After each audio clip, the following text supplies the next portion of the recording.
Boa noite a todas e a todos.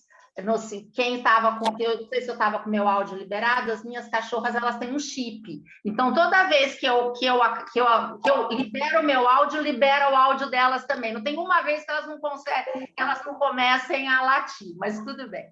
Boa noite a todas e a todos. Meu nome é Estela Serafini, eu sou diretora tesoureira aqui nesse mandato na UAB Campinas. Hoje é um dia muito especial para a gente. Nós temos vários eventos, tanto online quanto híbridos, como presenciais. Então, a diretoria se dividiu e eu vim aqui para dar as boas-vindas ao doutor Henrique, à doutora Eduarda, ao doutor Bruno. Agradecer em nome do doutor Bruno toda essa comissão tão atuante, que é a Comissão de Direito Empresarial, presidida aí pelo nosso querido Wagner Armani, né? Dizer que esse assunto sobre o acordo de sócios nas sociedades limitadas é um assunto que não morre nunca, né? Muito pelo contrário, cada vez ele é mais e mais pungente. Então, assim, dar as boas-vindas em nome da nossa presidente Luciana Freitas, dizer para todos da alegria que temos estar aqui. Se der, eu volto, eu vou começar outra reunião aqui agora, no outro computador, e agradecer desde já também aos nossos funcionários, né? Nossos funcionários da OAB São Paulo, que nos brilham aqui com esse espaço, e agradecer às nossas queridas funcionárias da OAB Campinas, que se não fossem elas, nós não conseguiríamos estar aqui. E mandar um grande abraço para a Cristina Carnaúba, que foi minha aluna, está aqui me dando um oi, é uma pena. Cristina, passa na OAB para a gente conversar, tá bom? Doutor Bruno, eu passo a palavra, então, ao senhor, agradecendo desde já a disponibilidade de todos e colocando a OAB Campinas à disposição de todas e todos, e fazendo votos para que logo, logo, essas palestras voltem a ser presenciais, embora esse ambiente nos brinde aí com essa possibilidade do senhor um está em Goiânia, o outro está em Salvador, né? Mas, embora isso seja muito importante, também é importante aí esse contato. Então, desde já, eu agradeço a todos em nome da diretoria. Doutor Bruno, o senhor está com a palavra. Muito obrigado, Estela. Eu, especialmente em nome aqui do Dr. Wagner, do Naldo, em nome de toda a Comissão de Direito Empresarial, que tenho que agradecer todo o apoio, todo o suporte que a OAB, que a doutora Luciana e que todos os membros aí que atuam em conjunto com ela têm nos dado. Se a comissão tem sido atuante, não tenha dúvida que muito disso acontece por essa vontade realmente de que as comissões atuem, de que elas se desenvolvam, de que elas tragam temas relevantes para a advocacia. Esse é o nosso empenho, e por isso que um ponto que nós sempre comentamos na comissão, nós gostaríamos de aproveitar esse evento para reforçar. É uma comissão aberta, livre, temos grupos, então todos podem entrar nesses grupos, podem sugerir temas, podem sugerir convidados, porque a direito empresarial é uma coisa muito ampla, tem temas muito interessantes, complexos, e quanto mais a gente puder ser colaborativo nesse ambiente, não tenha dúvida que quem vai ganhar é a advocacia, né? E nós gostamos de colaborar para isso. E então eu que agradeço, Estela, a OAB em nome do Wagner, meu e do Naldo, tá bom? Bom, feitos os agradecimentos iniciais, o que eu gostaria é de primeiro dizer que esse tema foi um tema escolhido porque é um tema muito recorrente no direito empresarial, né? O acordo de sócio na sociedade limitada. Dentro da sociedade limitada, já é um assunto que traz diversas questões aí que nós vamos explorar, mas ele vai além das sociedades limitadas, então nada melhor do que trazer um tema instigante, polêmico, muitas vezes duvidoso para muitos profissionais, para transitar nesse ambiente do direito empresarial. E quando nós conversávamos, né, eu, Wagner e Naldo, a respeito de quem poderíamos convidar para esse bate-papo, na hora vieram dois nomes, que são nossos dois convidados, né, são dois atuantes, são dois conhecedores, são dois especialistas na área, duas referências. Para nós é um prazer gigantesco tê-los aqui para esse bate-papo.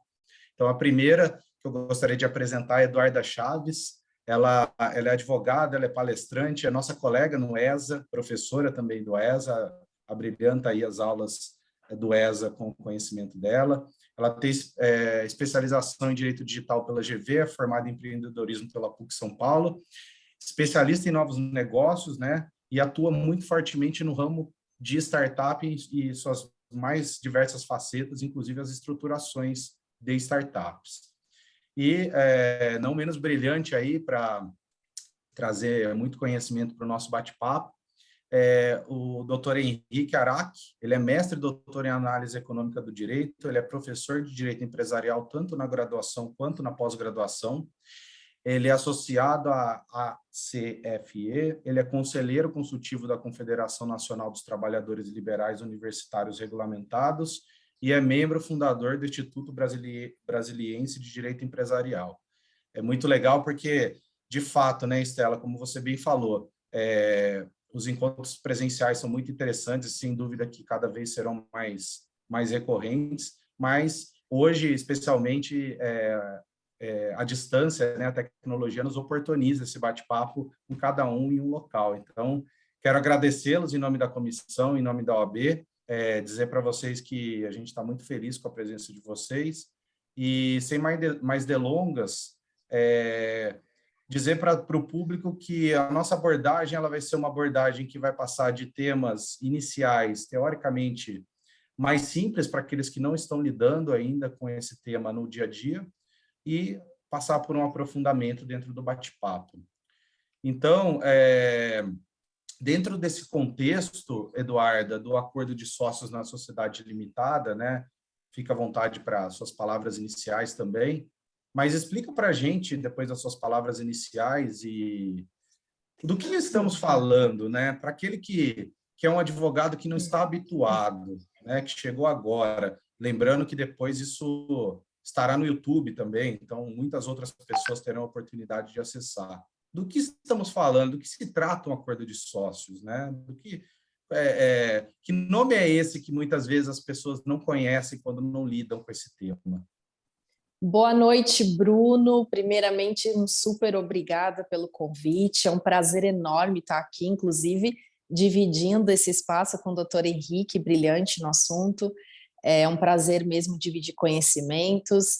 Doutor Bruno, Wagner, Naldo, toda a equipe da UAB, das comissões, muitíssimo obrigada. Vamos começar, né? Vamos falar sobre acordo de sócios, acordo de cotistas, que nome é esse, para que serve, né? Eu gosto, você sabe que eu, quando estou palestrando, ou eu, quando estou dando aula, eu gosto de falar que o acordo de sócios, na verdade, é um instrumento que vai delimitar as regras do jogo para aqueles que não precisam ter conhecimento, para aqueles que efetivamente precisam ter conhecimento. Por quê? Porque quando você quer trazer informações sobre a regra do negócio pública, você vai colocar no contrato social, que é um instrumento que pode ser acessado pelo site da Junta Comercial, por exemplo, a JuSesp de São Paulo disponibiliza que você acesse todos os documentos que ficam arquivados. Agora, o acordo de sócios é onde você vai determinar mesmo você vai esmiuçar cada um dos detalhes que você coloca dentro do contrato social. Então, eu chamo ele mesmo como a regra do jogo, né? É como você vai determinar como vai funcionar a entrada, saída, o que é uma justa causa, de você poder excluir um sócio, o que de fato pode acontecer, qual vai ser a preferência na hora de determinar a aquisição de cotas, se os aportes serão mensais. Por exemplo, vamos começar com a prática bem esclarecedora. A gente coloca, naturalmente, no contrato social, quando uma sociedade vai ter uma distribuição desigual de dividendos, né? Só que a forma como isso vai acontecer é dentro do acordo de sócios, é dentro do acordo de cotistas que nós vamos determinar.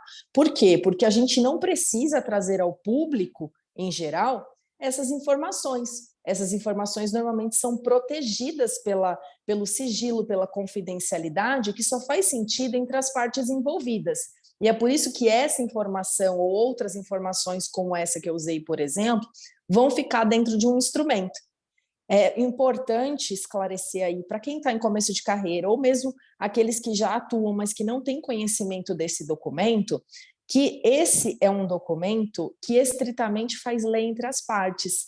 Ele traz à tona a pacta sunt servanda, porque o contrato vai trazer essa relação com os demais, o contrato social, mas o acordo de cotistas vai determinar toda a relação entre os sócios e entre os interessados, porque aqueles que são mutuários, por exemplo, aqueles que têm um contrato de mútuo conversível firmado com a empresa, podem constar neste documento, porque eles vão vir a ser sócios, eles têm um direito de exercer o seu direito de conversão, então eles também vão integrar dentro desse pacote, vamos dizer assim, para constar nesse documento e ter ciência das regras e de tudo que está valendo na instituição da sociedade, no decorrer dessa sociedade. Eu acho assim importantíssimo a gente falar sobre esse assunto, que quando uma pessoa está montando uma empresa, no meu caso aqui, eu atendo bastante startup, o que eu falo? A gente chega, recebe o cliente na sala de reunião e diz para ele, olha, é tudo lindo, né? Mas o começo dessa relação, esse casamento é maravilhoso, mas perfeito se tivesse um pacto pré-nupcial. Perfeito seria se a gente já determinasse no começo desse casamento como vai funcionar tudo, inclusive se não der certo. E essa é o pulo do gato do acordo de cotistas, porque se todo casamento começasse com um acordo como esse, certamente na hora de dividir seria tudo mais prático, mais fácil. Então, trazendo essa relação entre o casamento, a sociedade é um casamento. Aqui a gente fala, a sociedade é um casamento sem a parte mais gostosa. Então, por que você vai dormir cada um na sua cama no final do dia? Mas você tem que dividir, a grande questão com quem você passa a maior parte do tempo. Quantas pessoas constroem aí sociedade em que você fica 10, 12 horas dentro de um escritório, trabalhando, no final de semana você está com a tua família, mas você está resolvendo questões do seu negócio. O seu grande parceiro é o parceiro negocial, é o seu sócio. Então, é importante delimitar, você é responsável por isso, eu sou responsável por aquilo, como vai funcionar, se eu morrer, por exemplo, se eu me separar, por exemplo, todas essas questões. Então, quando chega aqui uma empresa, principalmente as startups que vêm até o escritório, eu falo assim, não vou jogar água no teu chopp, não, mas é o meu dever como advogada para poder redigir um bom instrumento, pensar o que vai dar de errado nesse seu namoro, para poder definir e trazer isso dentro das cláusulas contratuais. Doutor Henrique, acho que ele está assim, só fazendo caras de que é isso mesmo, eu não sei. Tem mais algum detalhe, doutor Henrique? Mas eu acho que para a gente esclarecer bem didaticamente o que é esse instrumento, eu acho como uma facilidade a gente trazer para essa relação conjugal aí, né? Não, eu achei engraçado, Eduardo, porque, assim, primeiramente, né, olá, pessoal, agradeço aí o convite, eu adoro muito, gosto de verdade de falar desse tema, como o doutor Bruno falou, o tempo todo o pessoal fica curioso, olha o Wagner perguntando aqui, atropelando aqui a conversa ali, ó, puxou a orelha dele, Bruno, não é porque ele é presidente que ele pode ficar fazendo isso, não. É isso aí. Eu sei porque ele fez essa pergunta, depois eu vou contar esse case para vocês. Malandro aqui, ó, tá parecendo aluno, sabe, assim, que você fala assim, professor, eu tenho uma dúvida aqui dessa matéria, meu pai tem um processo, assim, tá bom. E, Eduardo, o que você acha engraçado você comentando esse negócio do casamento ser a parte mais gostosa? Eu fiquei pensando, né, porque eu acabei de terminar de fazer aqueles exames de sono, e eu descobri que eu ronco assim, a apneia, eu tô dormindo com aquele aparelho. E a mulher, acho que a parte mais gostosa é dormir em cama separada, mas aí eu tô dentro. É porque você marido deve Vou ter que corrigir, Henrique. Vou ter que corrigir, então. Vou ter que falar que é casamento sem sexo, então. Vou ter que falar assim. É melhor, porque a parte mais gostosa, se a mulher pudesse dormir na cama separada, acho que ela ia topar. Então, uma coisa engraçada, eu acho interessante, assim, que não, você começou com essa nossa conversa exatamente da maneira que eu tinha planejado, porque o que é legal quando a gente conversa com quem não, ou alunos, né, que estão começando a trabalhar com isso, ou advogados que não são dessa área, que o pessoal sempre pensa, principalmente em direito societário, como sendo assim, aquela... Ué, ela caiu? Caiu, mas pode seguir. Na sequência. Conversa quando vai conversar com a gente sobre essa questão de direito societário, aí acordo de cotista, acordo de acionista, como se fosse umas coisas assim meio esotéricas. E na verdade, quando a gente tem que lidar com acordo de cotistas, acordo de sócios, acordo de acionistas, doutora Danotto, acordo de sócio, acordo de cotistas, que a gente percebe o quão próximo é o nosso assunto aqui, direito societário / formulação de acordos parasociais, com direito de família, não por conta dos institutos serem semelhantes, mas porque nós estamos fundamentalmente resolvendo problemas relacionais, de pessoas que têm uma relação contínua. É diferente de um contrato de compra e venda, é diferente de um contrato de prestação de serviço, que tem hora para começar, hora para pagar, uma contraprestação bem definida. A gente está, principalmente, formulando uma regra de convívio, quase como assim, olha, como nós vamos passar a um casamento mesmo, só que um casamento poliafetivo, né, com 15, 20 pessoas, que talvez também, né, sem a parte legal do casamento, não sei exatamente, né, vai para cada um aí. E a outra ponta é quão próximo, quão necessário é um ramo do direito que ninguém se diz especialista. Porque é muito difícil, de fato. Ou você, às vezes porque você dá aula no assunto, mas é muito difícil, que é direitos e obrigações. Quando a gente escreve um acordo de acionista ou um acordo de cotista, o que fundamentalmente a gente coloca muito pouco, pelo menos essa é a minha visão, proporcionalmente falando, de direito societário, de fato. Ali é direitos e obrigações na veia. Cláusula disso, compromisso com aquilo, tudo mais. Por quê? Direitos societários são aquelas regras de constituição da sociedade e como a doutora Eduardo colocou, como elas vão se portar perante o público, perante junta comercial, perante relacionamento com o Estado e com terceiros. Mas internamente é como eu me comprometo, como eu vou agir com a Eduarda, como eu me comprometo que eu vou agir com o Bruno. Quando se acontecer uma disputa entre nós, se tivermos algumas, como e onde ela vai ser resolvida, cláusulas de impasse, de resolução de impasse, quando a gente tem situações de sócios igualitários, todas essas questões de como é que nós vamos conviver. Então, se as pessoas acham que essas regras vão estar no contrato social ou no estatuto social de uma sociedade anônima, mas elas não estão. Porque o que a gente coloca ali são regras fundamentalmente regras de vinculação com terceiros. Como as coisas vão funcionar internamente, essas regras, a regra do jogo é agora, com a acordo de acionista, acordo de cotista. E o doutor Eduardo colocou de maneira muito adequada. O momento ideal para negociar a regra do jogo é antes do jogo começar. Eu lembro quando, antes de me formar em Direito, eu cheguei a cursar algum semestre de Física. E a matéria mais divertida do curso de Física era truco. Então a gente ficava ali jogando truco para cima e para baixo ali no inglês. Eu veementemente, quando a gente foi fazer um encontro, sei lá o que, eu estava em Goiânia, e aí tá um tal de truco goiano, sei lá o que, e tá aquele truco de mão vazia, que o 4 é o 4 de pau, o 7 de copas, aquela coisa toda, e a gente tá jogando ali e tal, tudo, mas eu tava, né, a gente fez a primeira, né, para quem recapitula aí o truco 1.101, 102 aí de vocês, a gente tinha feito a primeira, e eu tava com o zap, eu tava tranquilo, né, ganhando. Aí o cara pediu truco, aí eu, 6, aí 9, aí, você tá zapado, 12, aí eu, uai, isso não fez nenhum sentido na minha cabeça. O cara sabe que eu vou ganhar e sobe para 12. Eu falei, baixei o zap, aí ele, mata zap. Eu falei, não, peraí. Já que regra maluca é essa que tem uma carta que mata zap? E todo nunca mundo... nunca vi. Obrigado, eu também não conhecia. E eu era aparentemente no local único que não sabia dessa história. O mata zap, como é que você vai... Eu não estou entendendo, me explica. E aí, para você pegar e ajustar a regra do jogo depois que a coisa... É a mesma coisa. Tenta negociar regra de distribuição de dividendo quando já tem um problema com o sócio. Tenta discutir regra de apuração de haveres quando um sócio está querendo sair e você vai descobrir por que o acordo de cotista, o acordo de acionista é fundamental de ser negociado no nascimento. Eu acredito, Eduardo, ouso dizer, por conta da flexibilidade das regras de direito societário, que eu acho que o acordo de cotista e acordo de acionista ele é muito mais importante do que um pacto antinupcial. Porque o pacto antinupcial ele vai resolver uma questão ou outra, mas se der errado, você passa a faca no meio, forma condomínio e se vira depois no juízo civil. Aqui, quanto que eu vou calcular, a regra que eu vou calcular, o intangível, se o intangível entra, se não entra, nossa senhora, é um absurdo. Então, assim...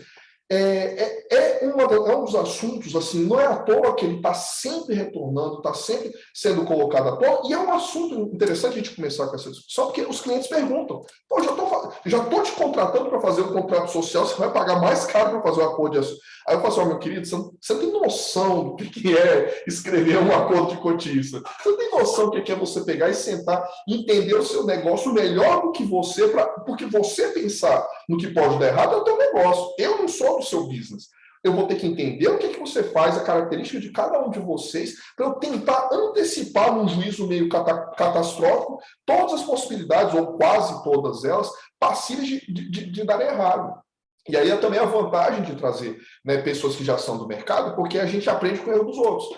Você vê assim, o que deu errado na sociedade e tal, você já pega e coloca dentro do seu arsenal. O que funciona, você já pega e coloca no seu arsenal. Então, você já tem mais ou menos um arsenal de hipóteses de situações que podem surgir e a gente acaba utilizando isso.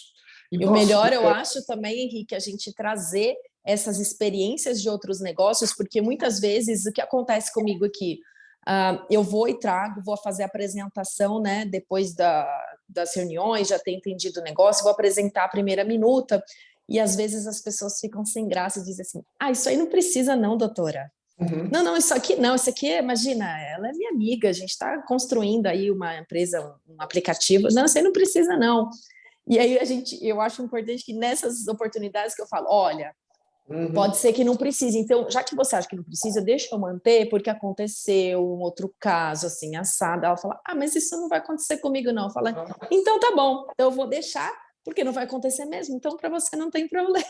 Eu já fiz uma situação dessa num contrato, eu falei assim, não, já que tá todo mundo ok aqui, vamos botar uma garantia real? Não precisa, eu vou pagar, mas se você vai pagar, então pode botar 2 garantias reais, que aí fica maravilhoso mesmo. Cadê que o negócio foi para frente? Não vai, né? Todo mundo sabe.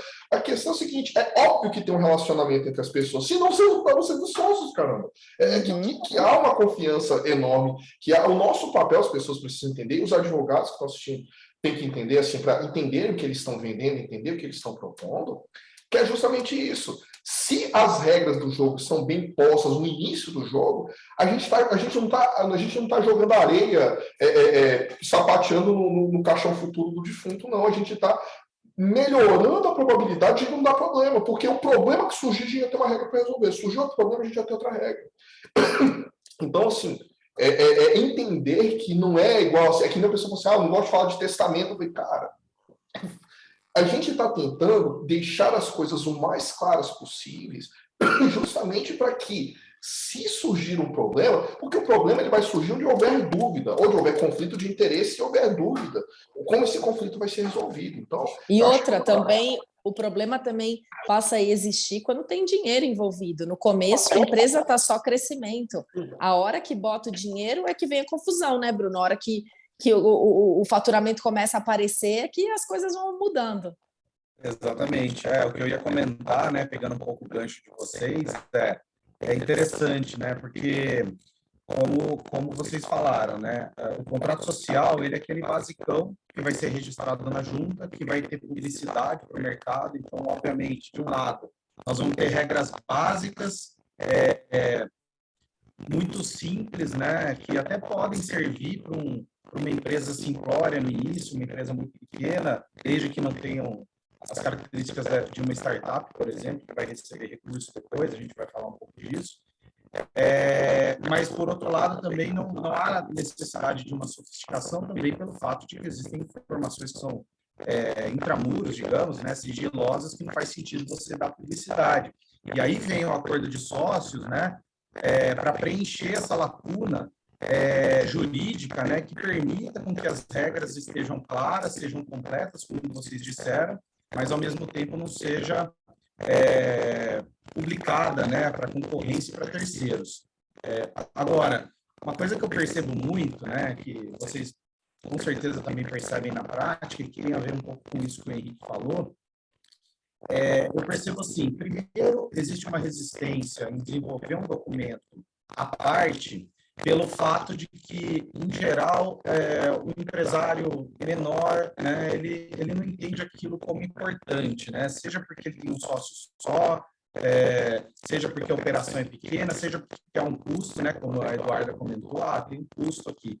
Mas eu percebo que existe um outro componente que tem um pouco a ver com essa questão aí de relacionamento, desse paralelo com o casamento, que o acordo de sócios, ele mexe, a gente tenta antever problemas para tratar esses problemas antes que eles aconteçam e ter regras claras para esse tratamento, mas ele também lida, então isso já é espinhoso, né, na questão,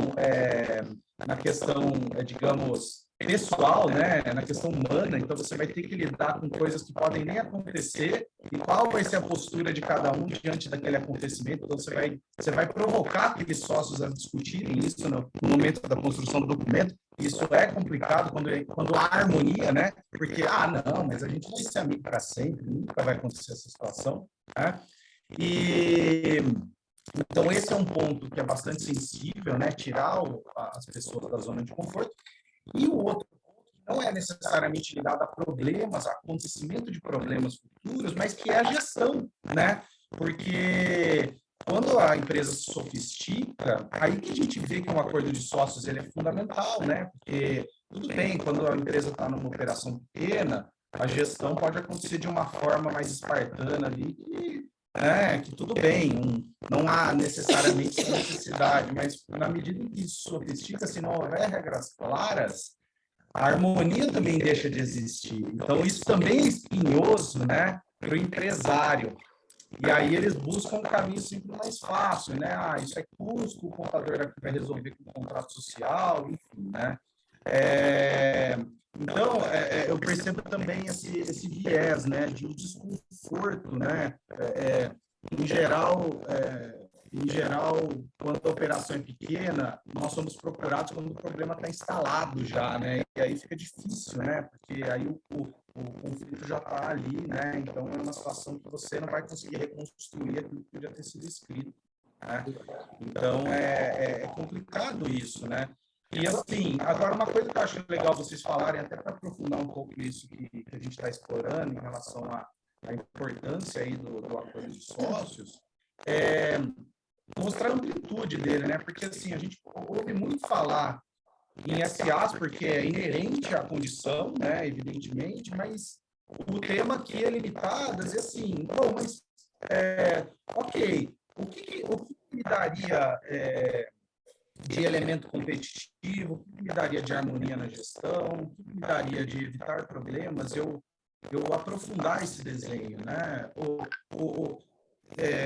Tragam situações em que isso foi positivo, até para o pessoal que ou não lida, ou que lida, ter mais elementos também para poder convencer a turma, né, de que é importante fazer isso. Olha, um exemplo que eu dou. E, Bruno, só para aproveitar aqui, o seu microfone não está legal, não, tá? Quando você está falando, está bem mastigado, não sei o que foi. Já entrando dentro um pezinho lá da área da doutora Eduarda, que startup realmente não é minha praia, assim, vocês têm um linguajar próprio de vocês, FOMO, sei lá o que vocês têm de vocês. Eu vou começar, eu sou um cara de societário, eu vou conversar com o pessoal de startup, vocês estão falando de outra coisa, cara, vocês estão falando de outra coisa. Mas é porque o que chega, né? Porque de vez em quando chega aqui para mim essas coisas, sempre alguém com aquela ideia, não, olha, eu tive uma ideia espetacular, um novo Facebook de advogados, e assim, só que grana eu não tenho, então eu estou vendendo cotas. Então, se você investe aqui, você ajuda a colar, tal, tudo mais. Por quê? Porque dar 10% de nada é barato demais, 25% de nada é barato demais, 50% de nada é barato demais. Até que o negócio explode.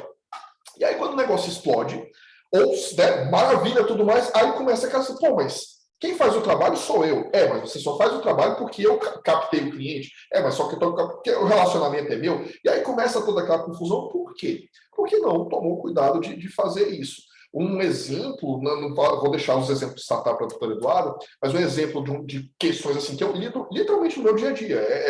Literalmente o meu ganha-pão, né, essa questão de disputa entre sócios, é quando você tem, por exemplo, um impasse entre sócios 50-50, que é muito comum, ou quase 50-50, que você tem uma situação onde precisa tomar uma decisão estratégica. Eu quero A, você quer B, trava. Ou então, já está começando ali a ter um princípio de um cisma, um princípio de ter um probleminha envolvendo aquela sociedade que a gente precisa começar a resolver. E você não tem uma regra clara, você trava aquela sociedade. Beleza, havendo um impasse, quem é que decide? Quem é que desempata? Há uma regra, não há uma regra? E a regra de desempate pode ser Qualquer um, é isso que as pessoas não entendem. A gente está falando de direitos e obrigações. Eu posso botar uma regra, eu literalmente, pode não parecer sofisticado, pode não parecer a coisa mais, nossa, eu paguei dinheiro para o cara colocar isso dentro do contrato, mas a ideia é essa. Pode ser literalmente jogar moeda para o ímpar, ou se você quer ser uma coisa mais sofisticada, mete uma cláusula de shotgun ali. Famosa cláusula de shotgun, que todo mundo tá. O que é o shotgun? É você chegar e falar assim: olha, deu um impasse? Ok. Quem deu a proposta que deu um impasse, por exemplo, vai fazer uma proposta de aquisição das cotas do outro, e o outro só tem duas opções. Ou ele aceita e vende, ou ele é obrigado a comprar as cotas do cara em identidade de questões. Aí você pensa, pô, mas por que essa cláusula é boa? Porque ela é uma cláusula cara. Ela é uma cláusula que impõe um custo tremendo em ambas as partes. E sabendo que se for formalmente declarado impasse, a cláusula vai ser automaticamente instalada, as partes tendem a negociar ou fazer concessões ou flexibilizar e ir mais além para tentar resolver o problema. Porque a alternativa é tão cara e tão agressiva e está contratada e, portanto, pode ser exigida, que isso ajuda a desempatar. Regras de, por exemplo, eu quero sair. Como é que nós vamos avaliar quanto é que vale? Porque quando eu entrei, 25%, você só pagou 5 mil reais. Agora você está saindo, você quer uns 5 milhões. O que aconteceu de uma coisa para outra? Muita coisa aconteceu. Ah, mas agora não é justo, o contexto mudou, causa sextântimos, essas coisas todas. Não vai funcionar aqui. Então, questões como essa, questões de impasse, questões de desentendimentos, questões envolvendo dinheiro, distribuição de dividendos, então Deus me defenda. Acho que todo escritório de advocacia aqui, o que se preza, deveria ter um acordo de cotistas, por exemplo. Por quê? Porque, vamos supor, o doutor Eduardo mexe com startups, eu mexo com societário e me especializei em disputas societárias internacionais do leste asiático. Quem provavelmente vai trazer mais clientes? Quem provavelmente vai trazer mais casos? A Eduarda. Então, é natural que ela ou tenha uma distribuição de dividendos mais pesando para o lado dela, ou que a gente tenha uma forma para adequar isso, senão eu vou virar um caronista. E virando um caronista, não é que ela vai me sustentar pelo resto da vida, mas a gente está deixando ali a semente da discórdia que vai inativar aquela sociedade daqui a 10 meses, 10 anos, alguma coisa nesse sentido. Um bom acordo de acionista, um bom acordo de cotista, ele facilita a perenização daquela sociedade. Quando ele não é feito ou quando ele é subestimado, você está deixando ali porque você não vai conseguir negociar isso quando o conflito estiver instalado, né, doutor Eduardo? Passa na palavra. Sim, eu achei muito interessante, Henrique, a tua colocação, e eu acho até que vale a pena a gente reforçar aqui, que é o seguinte: o objetivo também desse documento é que a gente consiga resolver qualquer problema sem acionar o judiciário, sem acionar uma câmara de arbitragem. Por quê? Porque este documento por si só determinou uma regra. Então, como a cláusula de shotgun que você comentou, que aliás existem várias, né? Meshcan e tal, e o Wagner é um que adora quando alguém posta. O fato de você determinar qual vai ser essa cláusula de impasse é uma forma de você solucionar o problema, evitando que tenha necessário acesso ao judiciário, que pode demorar centenas e dezenas de anos, ou que você tenha que demandar com uma câmara de arbitragem. Então, ali, como eu disse, faz lei entre as partes, e ali você consegue automaticamente pôr em prática o que você já anteriormente determinou como condição para a resolução desse conflito, né? Outro ponto bacana sobre o acordo. Muita gente questiona o nome do acordo. E já aconteceu comigo, não tem muito tempo, tá? Eu recebi um documento com o nome de Acordo de Acionistas entre pessoas físicas, em que a sociedade era anuente, a sociedade limitada. E aí eu falei, claramente, este não é um advogado atuante no segmento, porque nós estamos em pessoas físicas, uma sociedade limitada e acordo de acionistas, né? Então, apesar de parecer uma coisa que para nós é um beabá, eu acho legal a gente comentar, porque as pessoas também confundem o memorando de entendimentos com o acordo. Isso, eu entendo assim que numa linha do tempo a gente tem que explicar para quem quer atuar nesta área a importância de cada um no seu quadrado. Por quê? Primeiro porque quem atua nesse mercado tem, nossa, muita coisa aí para construir, para conseguir valorizar o seu serviço. Segundo, o acordo de cotistas nunca vai ter um modelo, porque como que você vai determinar a regra de uma empresa, de uma sociedade que fala de... Caiu? Já caiu de novo. Mas deixa eu te perguntar uma coisa. Meu áudio melhorou ou não? Agora sim, agora está perfeito. Legal. Não, o que eu ia comentar, aproveitando enquanto a Eduarda volta, Henrique, para te passar de volta, é exatamente isso, né? Eu caí aqui, desculpa, gente. Não, tranquilo. Só vou aproveitar e fazer um comentário e já te devolvo a palavra, Eduarda. Tá bom. Pegando um gancho do que vocês estavam falando, né?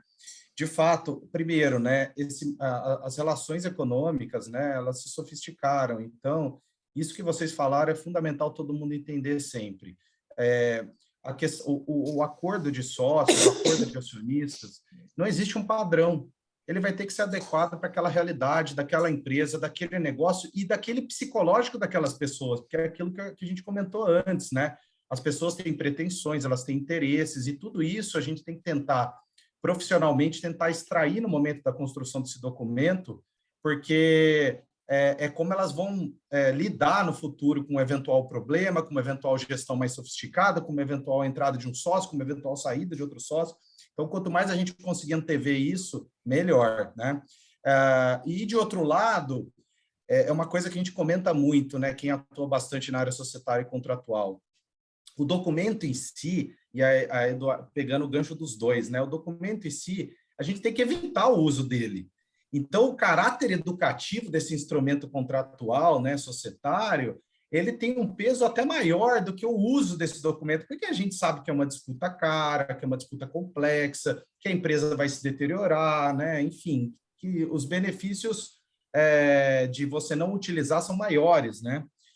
Então é importante fazer esse reforçar esses itens aí para quem...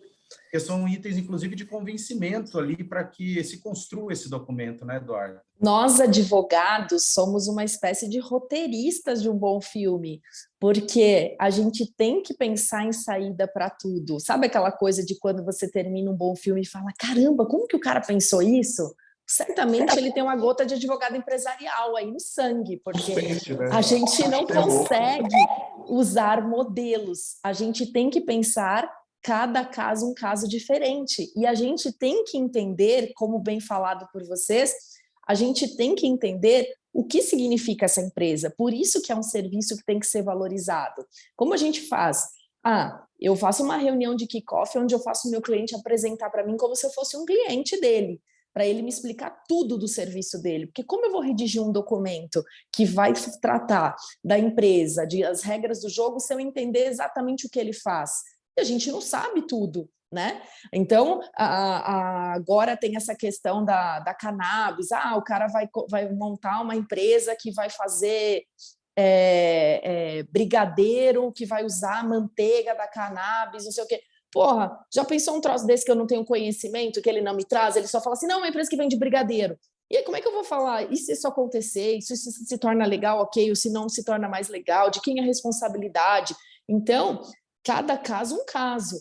A gente tem que entender a demanda, a gente tem que entender, ter uma visão geral do que o nosso cliente faz e depois ser um roteirista de um bom filme e redigir ali as cláusulas de acordo com os direitos e também com as expectativas, como o Bruno bem falou, porque às vezes uma coisa que não parece importante para um, certamente tem que ser muito mais destranchada para outros, porque é isso que vai fazer sentido para ele. Por isso que é um bom nicho de mercado. Por quê? Porque você precisa de um profissional. Você não acha, como você acha na internet, modelos de contrato social.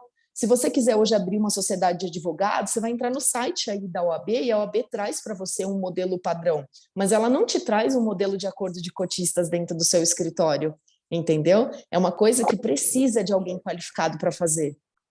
Exato. E, na verdade, assim, para iniciar minha fala, primeiramente, eu fiquei interessado nesse seu cliente por fins absolutamente científicos, depois eu queria fiquei curioso para saber como é que faz isso, assim, me lembrou do meu tempo universitário. Segunda questão, Essa questão que você colocou, Eduardo, eu acho muito bacana, que as pessoas, eu sempre uso isso em sala de aula, que é a questão do que é importante e o que não é importante. Você tinha colocado na sua primeira fala, justamente assim, cláusula para modelar critérios de exclusão de sócio. Que quando a gente discute em sala de aula, a gente fala assim, tá lá o 1030, tá lá o 1075, salvo engano, 1085, que a gente pode colocar critérios para o sócio ser excluído em caso de falta grave, culpa, etc, etc. E cruza as mãos, né? Porque, diferentemente da CLT, que tem as hipóteses de justa causa para a demissão de um empregado, a gente não tem isso no direito societário.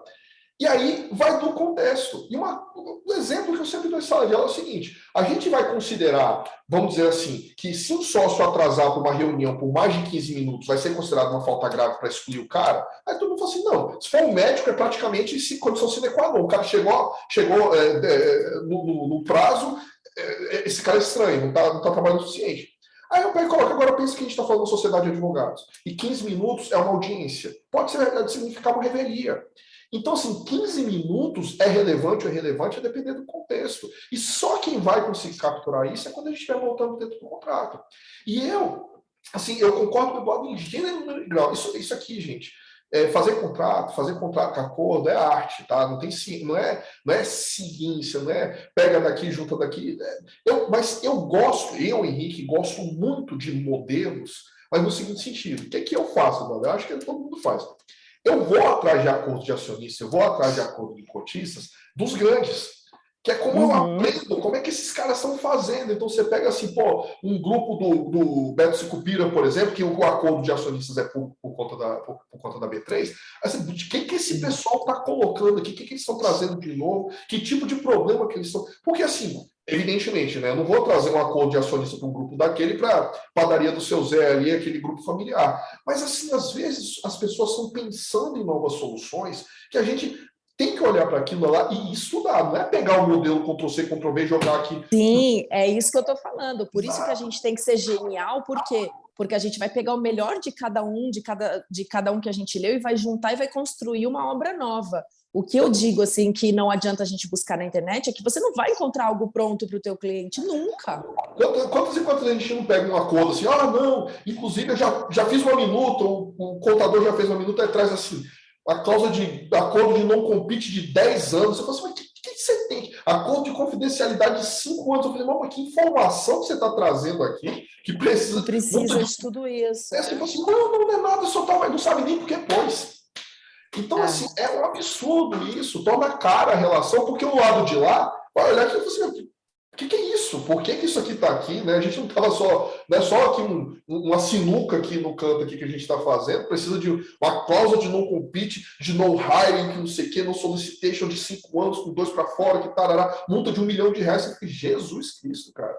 São essas coisas, o cliente não entende. E se ele não entende, pior do que o Bruno falou, porque a pior coisa que pode acontecer é a gente ter um documento que é feito para não ser usado, é feito para ser uma espada de Damocles aqui, para se der problema cair, mas o cara não entender a ameaça. Ele lê, não entendi essa porcaria, então como se não tivesse escrito. E aí não adiantou nada, porque a gente vai para o judiciário do mesmo jeito. Exatamente. Até pegando esse seu gancho, Henrique, eu vou contar aquele caso que o Wagner comentou aqui no chat, que é muito curioso, né? Um grupo que nós tivemos contato, e esse grupo, por incrível que pareça, ele tinha um acordo de sócios, uma limitada, ele tinha um acordo de sócios, mas ele nem sabia que ele tinha um acordo de sócios, e pior, ele registrou o acordo de sócios na junta. E não sabia que estava registrado. Quer dizer, ele entregou todo o negócio dele ali na junta, e aí quando nós assumimos, né, esse cliente, a gente falou, mas por que isso aconteceu? Ninguém sabia explicar, né? Então vai exatamente nesse ponto que o Henrique trouxe, né? O acordo de sócios, ele não pode ser um documento gelado, frio, ele tem que ser um documento vivo, ele tem que ser um documento que represente realmente a gente trazer essa habilidade, né, de compor os interesses todos, seja em situações de uma eventual discussão futura, seja em situações de entrantes, de saída, seja na gestão, né? Um paralelo que é sempre importante falar, por que as empresas que vão evoluindo na governança delas, quando elas querem abrir capital, por exemplo, por que esses documentos se tornam públicos? É uma lógica, né? Porque isso tem que trazer transparência para quem vai investir naquela empresa. Como que o investidor vai ter transparência? Não é só em relação aos números financeiros que são publicados, é também com a forma que aquela empresa é gerida, com o relacionamento entre os sócios, quais são as regras, um sócio importante. Existe o risco de um sócio importante, de repente, querer sair, sim ou não, enfim, né? Um trabalho mais apurado de interpretação de um acordo de sócios de uma companhia com capital aberto vai trazer essas informações também. Então, ele tem um nível de governança sofisticado. Então, ora, quanto mais a empresa, ainda que seja uma limitada, menor, e vá crescendo, vá se desenvolvendo, ela consiga ter transparência entre os sócios, né? Não tenha dúvida que a gestão dela vai ser impactada, ela vai ter uma melhoria. Mas aí, um ponto que eu queria trazer aí que é um dos itens, né, e que isso está cada vez mais em voga por conta dessa sofisticação que aconteceu no mercado, né? Então, toda a tecnologia afetando as relações econômicas, startups para todo lado, de vários segmentos diferentes, e obviamente que aí, enquanto a Eduarda falava, eu pensei que tem casos muito peculiares de startup em que existe sempre a expectativa, né, de que aquilo vá acontecer, de que aquela ideia vá prosperar, de que aquela empresa vá receber aportes, né, enfim, e aí isso acaba afetando, né, o discurso dela no mercado para receber investidores, a valuation daquela empresa muitas vezes tem uma perspectiva diferente do que está acontecendo na prática, na maioria das vezes, só que se não houver um desenho adequado para tudo isso, né, para todo esse bolo, se acontecer uma saída inesperada de um sócio, né, ou se houver a entrada de um investidor, que pode bagunçar a relação entre os sócios que foram fundadores, ou, que é muito comum, né, o TI desenvolve o aplicativo, mas ele não teve a ideia, só que daí você não tem dinheiro para pagar o TI, então você dá cotas da sociedade, só que não tem um acordo de sócios, não está escrito, tem um contrato social, enfim. Fala para a gente primeiro, Eduarda, que é expert no tema, mas também você, Henrique, o quão é importante, mesmo no mundo das ideias ainda, que se faça esse documento para uma startup. Acho que é importante todo mundo ouvir isso, né? Tá. Você falou num ponto aí que realmente é o mais complicado de todos quando a gente envolve tecnologia. Por quê? Você criou, desenvolveu, buscou dinheiro fora, mas se o cara do TI deixar você na mão, ferrou. Entendeu? E aí ele fala para você, não, você bota lá no acordo, tem um acordo de acionistas aqui, ou de cotistas, que diz que eu vou sair, mas eu vou te entregar o código-fonte, tá? Eu vou fazer o quê com o código-fonte? Eu sou advogada, né? Então eu estou montando uma empresa, eu vou fazer o quê com isso? Então, com certeza, porque hoje, muito diferente de tempos atrás, você consegue investidores anjo numa fase que a empresa é só um PPT. Então, você cria uma boa apresentação, convence pessoas de que você pode colocar aquilo em prática e recebe aportes financeiros para que você coloque aquilo. Então, mais do que nunca, é importante ter um documento determinando a responsabilidade de cada um. Inclusive porque, se você se associa a alguém que, por exemplo, trabalha com tecnologia e essa é uma condição fundamental para o negócio andar, aí você vai e se compromete com diversas pessoas que estão aportando dinheiro naquela tua ideia. E essa pessoa fala, olha, eu não consigo esperar mais para ganhar dinheiro, eu tenho que ir embora. Tem que haver uma determinação de como vai funcionar isso. A gente sempre fala no acordo de cotistas, a gente tem que pensar quando acabar, quando terminar. É porque dividir o bom é muito fácil. Difícil é você arrumar a casa quando ela tiver com problema, né? Então, o Wagner está falando aí, o pessoal do aplicativo tem a chave, não consegui ler o resto. Mas é isso, porque quem trabalha com tecnologia, não adianta, nesses aplicativos, você pode ter aplicativos de inúmeros formatos e tal, mas o cérebro do negócio é a tecnologia.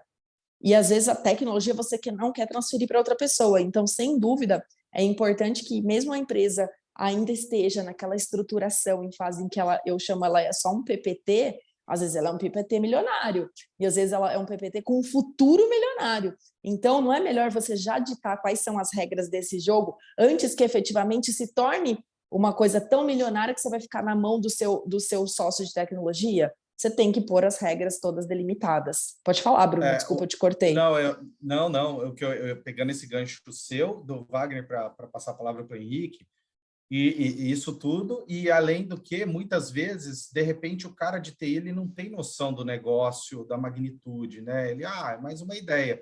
Quando ele percebe a coisa ganhando forma, e ele é um dos responsáveis por aquilo ganhar forma, aí, às vezes, o comportamento muda, só que daí não tem aquilo que o Henrique disse, né? Não tem nada inibindo um comportamento pernicioso. Muitas vezes eles se querem ter uma relação de sociedade como o casamento que nós falamos lá atrás, eles se conheceram comercialmente, né? Sim. E aí assim, bom, mas temos uma valuation de milhões, já fizemos reuniões, e aí ele percebe o poder que ele tem ali, e aí nós temos uma situação complexa para resolver, em que existe uma expectativa sem o dinheiro ainda, existe um poder de alguém que não teve a ideia, né? Então, é bem complexo, né, Henrique, dentro desse cenário. E aí, esse tratamento para essa situação, antevendo esses movimentos, é fundamental, né? E outra, eu, inclusive, né, praticamente, eu imagino que todos aqui, eu já tive um caso exatamente disso. Era uma startup, no caso, era uma fintech, e os investidos, vamos colocar assim, vamos resumindo a história, porque, né, tem toda a controvérsia, eles eram os caras do TI. E aí a gente tem um problema, aquele detalhe da arte que a doutora Eduarda colocou, entendeu? Que não é Ctrl-C, Ctrl-V.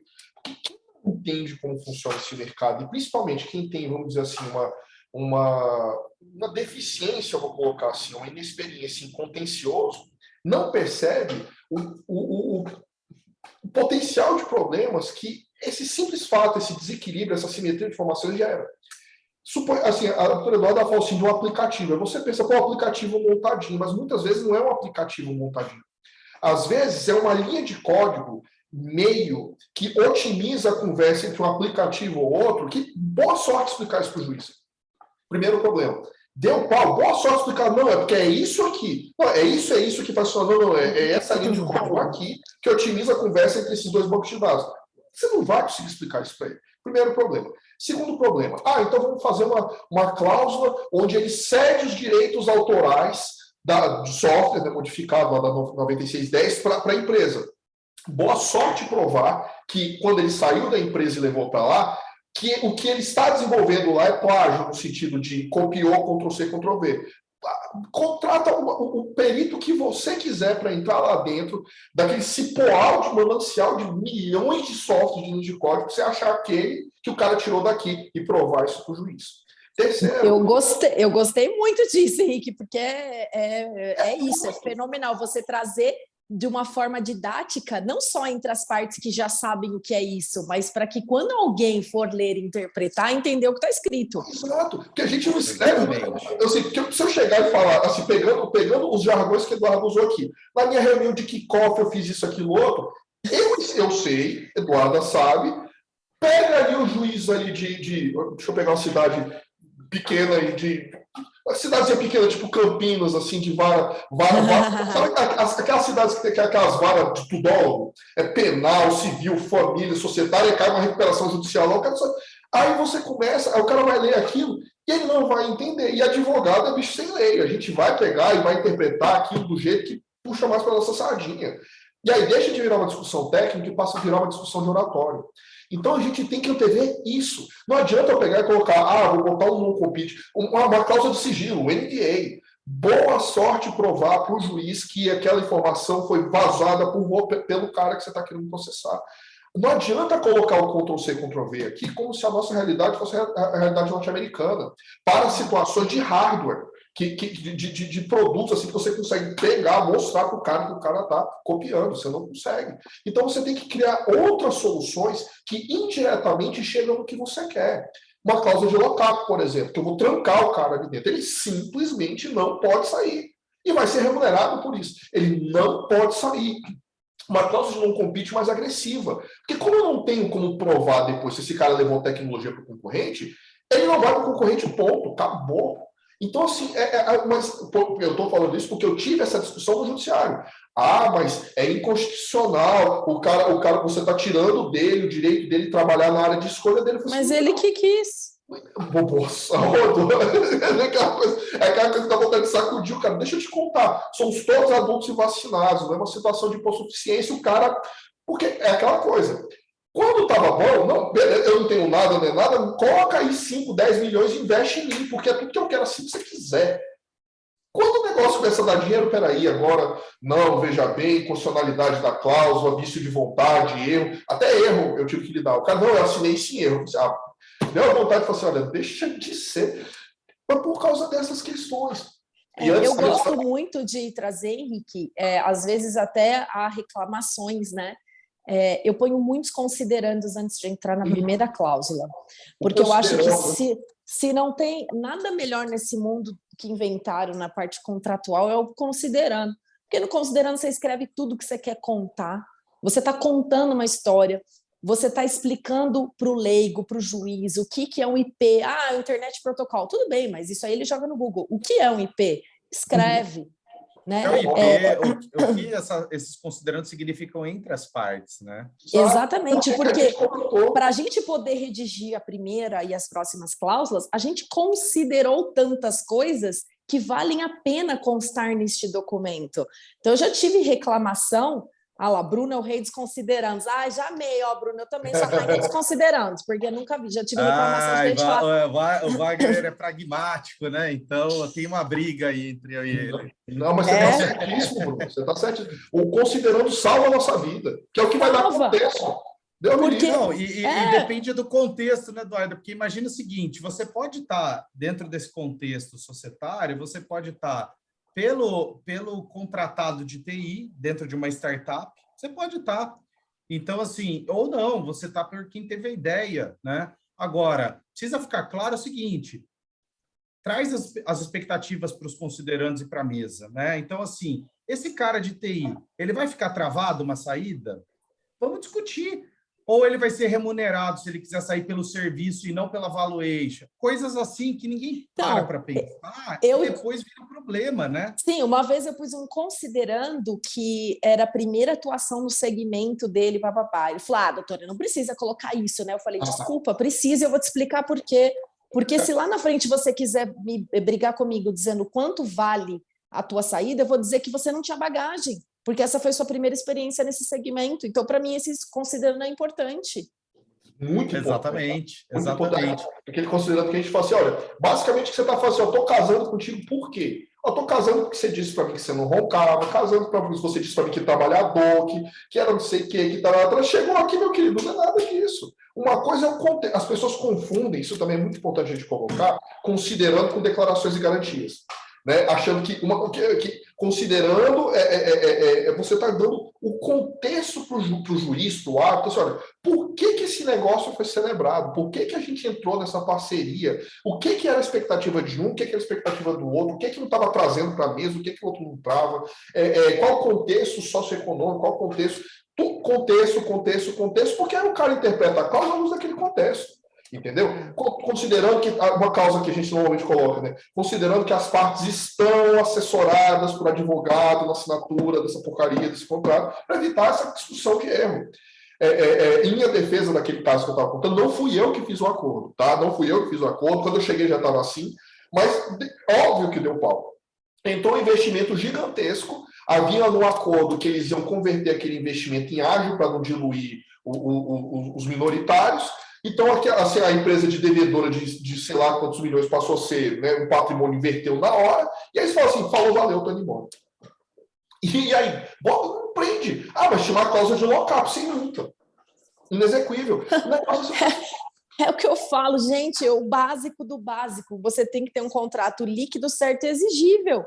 Se você não tiver um valor, um prazo, uma penalidade, de que adianta você falar, você não pode fazer isso? Mas e se eu fizer, o que acontece?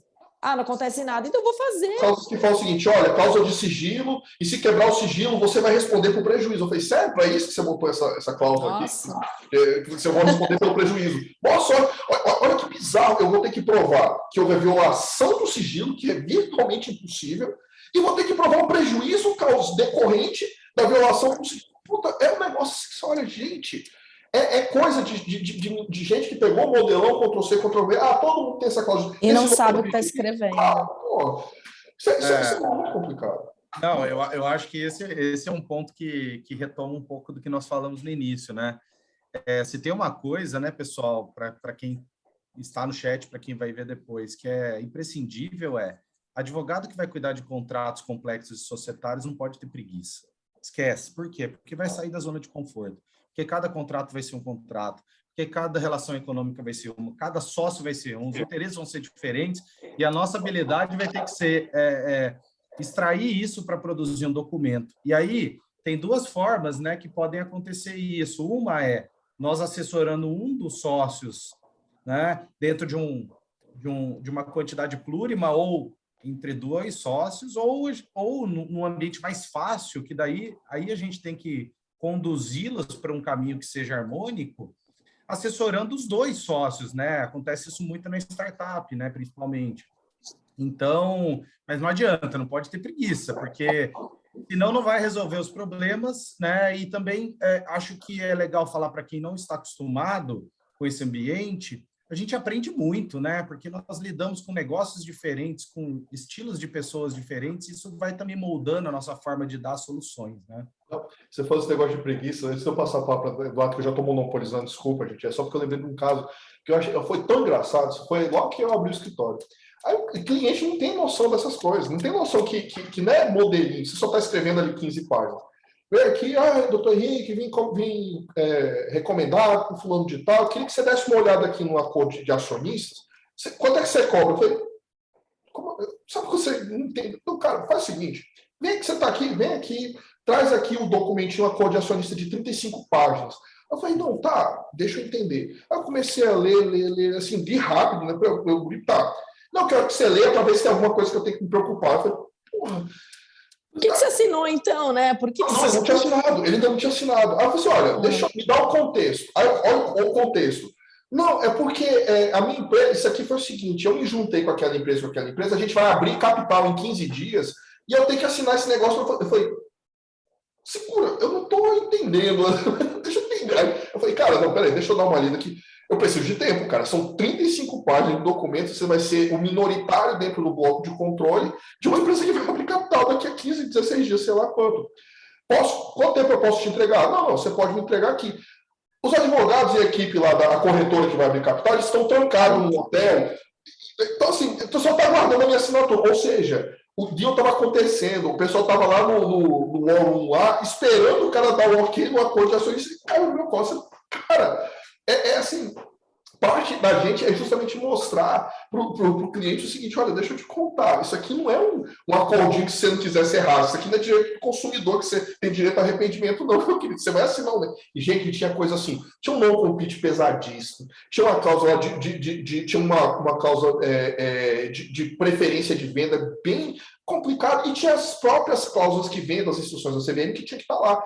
Ele estava querendo assim, não, vou fazer o seguinte, eu vou tal, se der certo, se não der certo, eu vendo todas as ações. Eu falei, cara, você não pode desovar 5%, era 11% das ações de uma empresa de capital aberta de um dia para o outro, não, cara, você é doido. Aí pá. É aquela coisa, né? Uma coisa é a gente ter a técnica e a gente ainda tem que educar o cliente para ele entender, assim, o mar de tubarão que ele está entrando sem a menor noção, porque está acostumado a lidar com limitada, está acostumado a lidar com negócios, assim, instantâneos.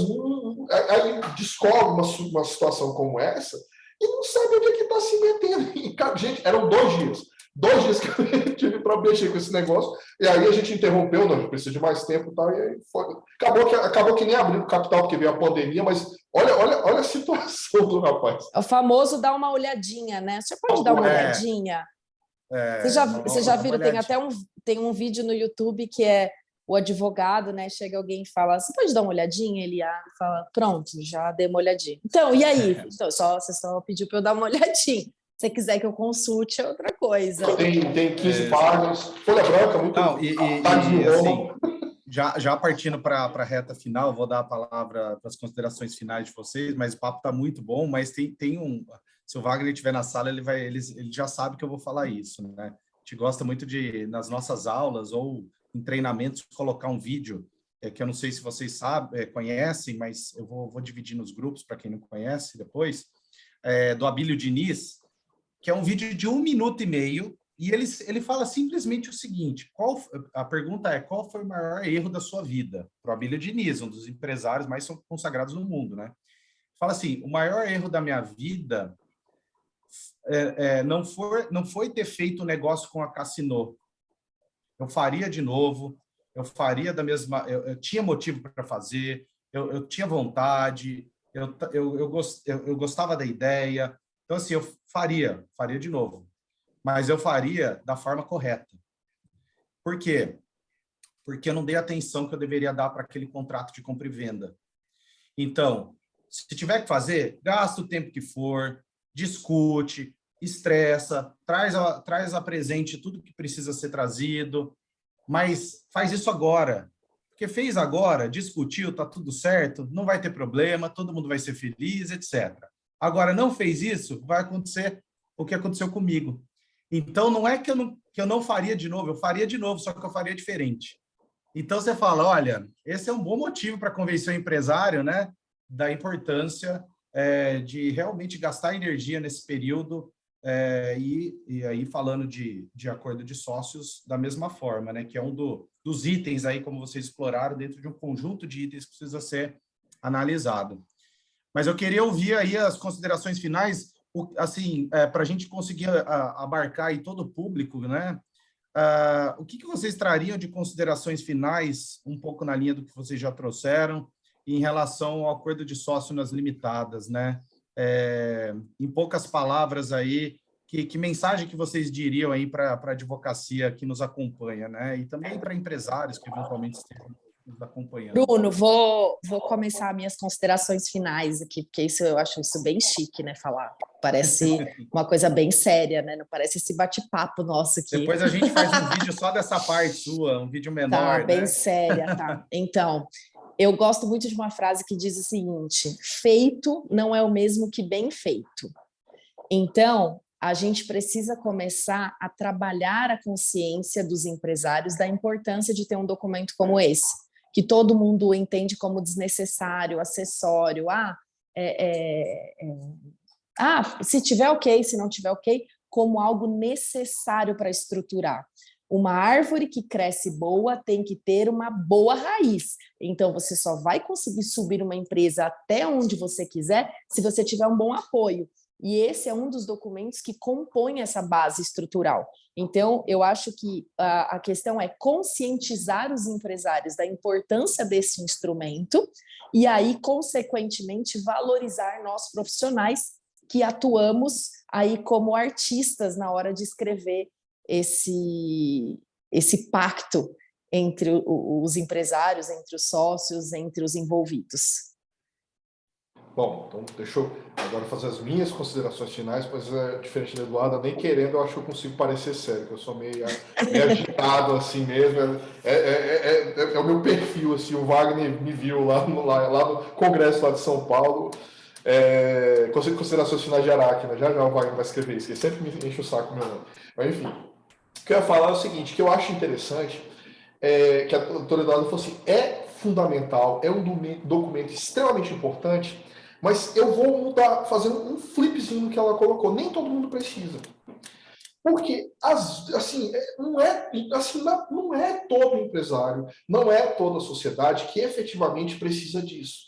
Por quê? Porque é um documento caro. Modéstia à parte, eu devo cobrar muito menos que a Eduarda, mas assim, não é um documento que a gente cobra assim, toma aí, faz na hora. É um documento complexo. Se for para você fazer sério. Que se for para fazer modelo, não precisa nem sai daqui.